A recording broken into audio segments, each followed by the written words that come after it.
गुरुर्विष्णु गुरुर्देवो महेश्वर गुरुः साक्षात् परं ब्रह्म तस्मै श्री गुरुवे नमः।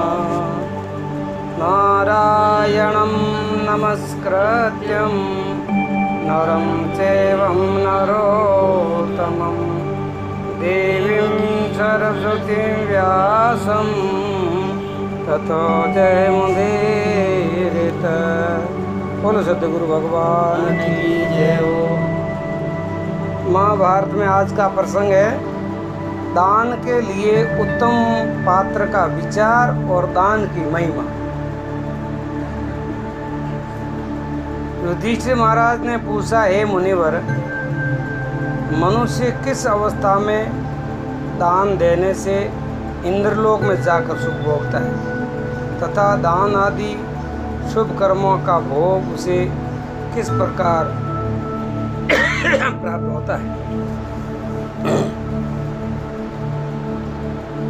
अब मार्कंडेय जी बोले, ध्यान से सुना, बहुत मार्मिक बातें हैं।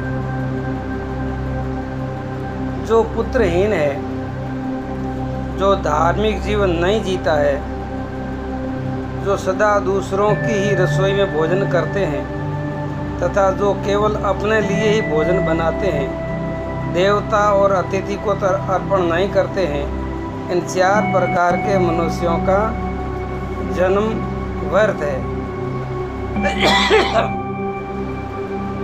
जो वानप्रस्थ है या सन्यासी आश्रम में जाकर के पुनः गृहस्थ आश्रम में लौट आता हो, उनको दिया हुआ दान, अन्याय से कमाया हुआ धन का दान व्यर्थ है। इसी प्रकार पतित मनुष्य, चोर, ब्राह्मण, मिथ्यावादी गुरु, पापी, कृतघ्न, ग्राम याजक, वेद का विक्रय करने वाले, शूद्र से यज्ञ कराने वाले, आचारहीन ब्राह्मण, शूद्र के पति एवं स्त्री समूह को दिया हुआ दान व्यर्थ है। इन दानों का कोई फल नहीं मिलता। इसलिए सब अवस्थाओं में सब प्रकार से दान उत्तम ब्राह्मण को ही दिया जाता है, देना चाहिए। यहाँ ब्राह्मण का मतलब कोई जाति संबंध से नहीं है।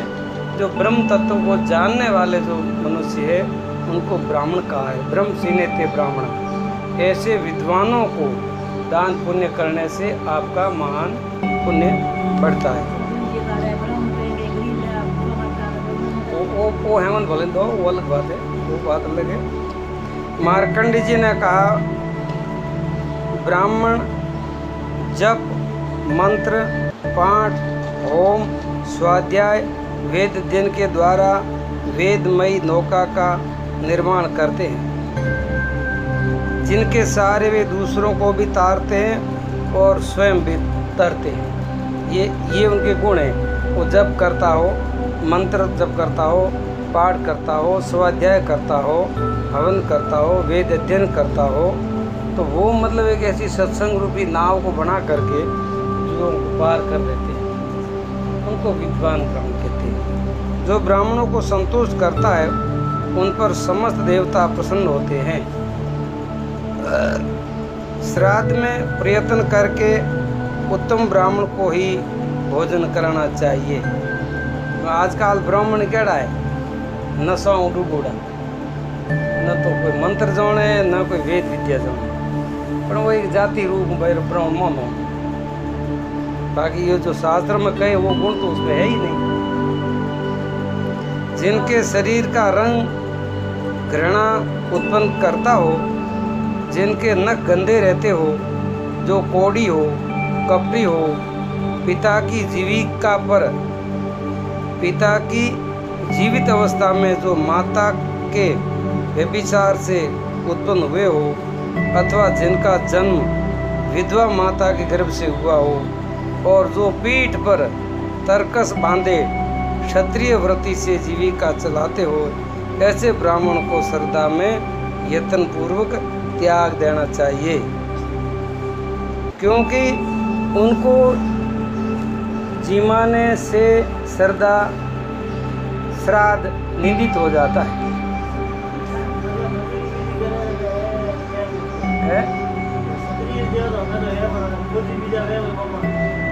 तो ऐसे ब्राह्मण जिमाने श्राद्ध में जिमाने का कोई मतलब, श्राद्ध की बात होती है। और निंदित श्राद्ध यजमान को उसी प्रकार नष्ट कर देता है। वो श्राद्ध जो है वो निंदित माना जाता है, मतलब शुभ नहीं माना जाता है।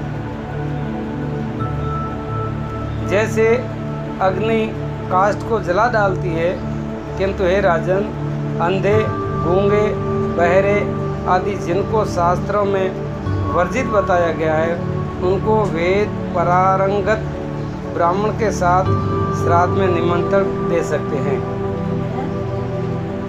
तो हमें क्यों बोले वो सो होता कोई भी बोला याले गुण है उन्हें ब्राह्मण हाथे रात्रे भेड़ा जोड़ सको।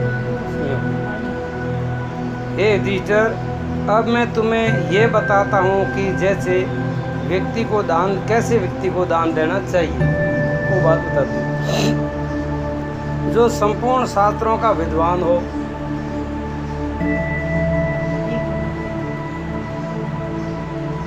और अपने को तथा दाता को तारने की वो शक्ति रखता हो, ऐसे ब्राह्मण को दान देना चाहिए। ऐसे तो जाति हूँ ब्राह्मण का मिले को नहीं, बगैर जाति ब्राह्मण संत महात्मा मिल जाए कोई भी, क्योंकि पुराने शास्त्रों में जाति से ब्राह्मण नहीं माना गया है, कर्मों से ब्राह्मण माना गया है। गुण, कर्म और स्वभाव को लेकर के वर्ण की स्थापना हुई है। अब वो बात कुछ रही नहीं, अब तो जातिगत बस। अतिथियों को भोजन देने का भी बहुत बड़ा महत्व है। उन्हें भोजन कराने से अग्निदेव जितने संतुष्ट होते हैं, उतना संतोष उन्हें भविष्य का हवन करने और फूल एवं चंदन चढ़ाने से भी नहीं होता। अतः तुम्हें अतिथियों को भोजन देते रहना, सदा ही प्रयत्न करते रहना चाहिए। जो लोग दूसरे आए हुए अतिथियों के पैर धोने के लिए जल, उजाले के लिए दीपक, भोजन के लिए अन्न, रहने के लिए स्थान देते हैं, उन्हें कभी यमराज के पास नहीं जाना पड़ता। कपिला गौ का दान करने से मनुष्य निसंदेह सब पापों से मुक्त हो जाता है। अतः अच्छी तरह सजाई हुई कपिला गौ ब्राह्मण को दान करनी चाहिए। दान पात्र ब्राह्मण क्षत्रिय हो, दान पात्र ब्राह्मण क्षत्रिय हो, नित्य अग्निहोत्र करता हो, दरिद्रता के कारण जिन्हें भी स्त्री पुत्रों में तिरस्कार सहन करने पड़ते हो,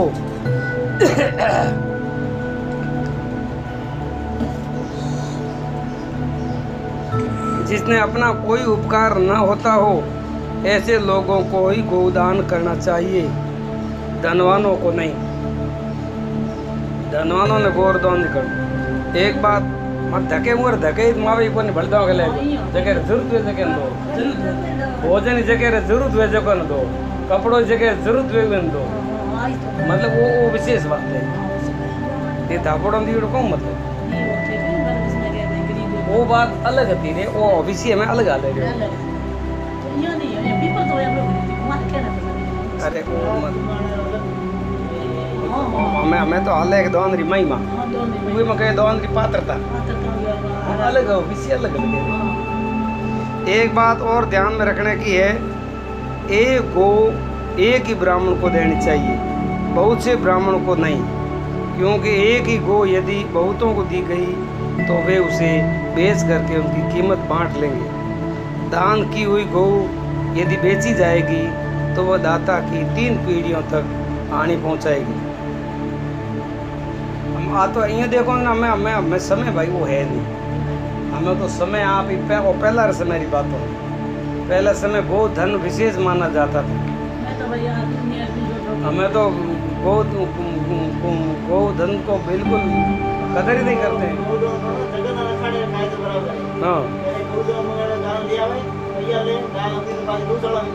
बस जो लोग कंधे पर जुआड़ा उठाने में समर्थ बलवान बैल ब्राह्मण को दान करते हैं, वे दुख और कलेशों से मुक्त होकर के स्वर्गलोक को जाते हैं। जो विद्वान ब्राह्मणों को भूमि दान करते हैं, उन दाताओं के पास सभी मनोवांछित फल भोग अपने आप पहुंच जाते हैं। अन्नदान का महत्व तो सबसे बढ़कर है ही। यदि कोई दीन दुर्बल पथिक थका मांदा गरीब भूखा प्यासा धूल भरे पैरों से आकर के किसी से पूछे क्या कहीं अन्न मिल सकता है, और उसे कोई अन्नदाता पता बता दे, तो उस मनुष्य को भी अन्नदान का पुण्य मिलता है। इसमें तनिक भी संदेह नहीं करना चाहिए। इसीलिए युधिष्ठिर, तुम अन्य प्रकार के दानों की अपेक्षा अन्नदान पर विशेष ध्यान दिया करो। अन्नदान सबसे बड़ा है, क्योंकि इस जगत में अन्नदान के समान अद्भुत पुण्य और किसी दान का नहीं है। जो अपनी शक्ति के अनुसार ब्राह्मण को उत्तम अन्नदान करता है, वह सब पुण्यों के प्रभाव से प्रजापति लोक को प्राप्त होता है। वेदों में अन्न को प्रजापति कहा गया है। प्रजापति संवत्सर माना गया है। संवत्सर यज्ञ रूप है और यज्ञ में सबकी स्थिति है। यज्ञ से ही समस्त चराचर प्राणी उत्पन्न होते हैं। इसी प्रकार अन्न ही सब पदार्थों में श्रेष्ठ है। जो लोग अधिक पानी वाले तालाब या पोखरे खुदवाते हैं, बावड़ियाँ बनवाते हैं, कुएं खुदवाते हैं, दूसरों के रहने के लिए धर्मशालाएं तैयार करवाते हैं, अन्न का दान करते हैं, मीठी वाणी बोलते हैं, उन्हें यमराज की बात भी नहीं सुननी पड़ेगी। उनके मतलब यमराज की पीड़ा उनको कभी नहीं भोगनी पड़ेगी। ये दान की बात बताई है, दान की महिमा बताई है। और गीता में भगवान ने कहा है, यज्ञ तप और दान, इन तीन वस्तुओं का कभी त्याग नहीं करना चाहिए। हर व्यक्ति को हर परिस्थिति में देश काल अनुसार देखते हुए यज्ञ तप और दान निष्काम भावना से करते रहोगे तो आपके जीवन में कोई प्रकार का पाप संग्रह नहीं होगा। और जब पाप संग्रह ही नहीं होगा तो दुख होगा ही नहीं। फिर भी लोग क्या करते हैं, एक तरफ पाप कर लेते हैं तो एक तरफ दान भी करते हैं, चलता रहता है ये सब मिश्रित। तो वो ज़्यादा करेगा दान, ज़्यादा बदमाशी बेईमानी करेगा तो दान भी ज़्यादा करेगा। तो ऐसा वो कोई विशेष बात नहीं है। पहली बात तो पैसे कमाओ, ईमानदारी से कमाओ और उसमें से 10वांश दान करो। ज़्यादा दान करने की जरूरत नहीं, 10वांश दान बहुत होता है। ऐसे दान करने से मनुष्य यहाँ सांसारिक सुख भी भोगता है और परलोक में भी वो सुख पाता है। बोलिए सच्चिदानंद भगवान की जय हो।